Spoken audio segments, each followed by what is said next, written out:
Do you seek the highest good, the total good, which is above all else?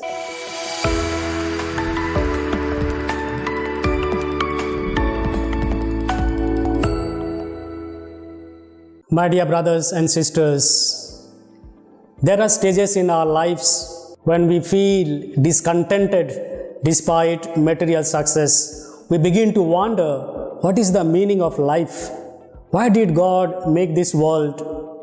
How can I be happy in life?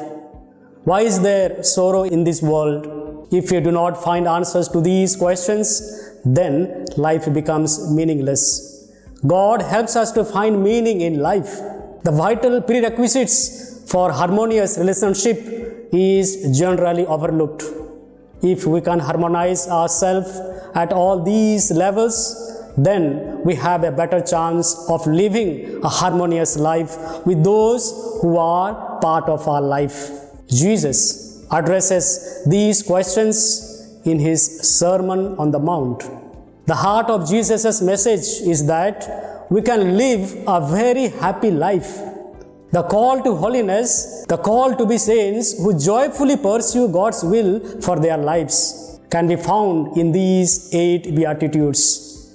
The Beatitudes sum up our calling or our vocation to live a life of Beatitudes. The word Beatitude literally means happiness or blessedness. The word blessed, which is used in each of the Beatitude, is a very special word. It is a Greek word, makarios, which is specially describes the gods. In Christianity, there is God-like joy. It means that joy which is its secret within itself, that joy which is serene and untouchable, the joy that is self-contained, the joy which is completely independent of all chances and changes of life.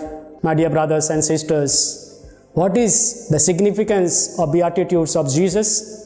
What are the central theme of his teaching? What are the heart of the Sermon on the Mount? They are the corpus of Christian doctrine. This sermon contains the most essential aspects of Christian behavior that we need to live out if we are to reach Christian perfection. The Beatitudes respond to the natural desire for happiness that God has placed in our heart. They teach us the final end to which God calls us, namely the coming of God's kingdom. The Beatitudes of Jesus also confront us with the decisive choices concerning the life we live here on earth and make use of the goods that he has given to us. Jesus tells us that God alone can satisfy our deepest need and longing of our heart. Saint Teresa of Avila's book contained a bookmark on which she wrote, "Let nothing disturb you, let nothing frighten you, all things pass, God never changes. Patience achieves all its stripes. Whoever has God lacks nothing. God alone suffices." But the question we need to ask today, is God enough for me?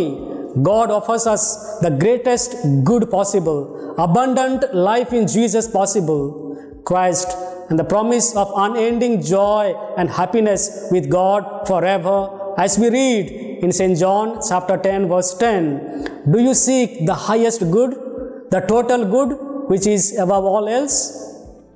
My dear brothers and sisters, Beatitudes which Jesus offers us are the sign of contradiction to the world's understanding of happiness and joy.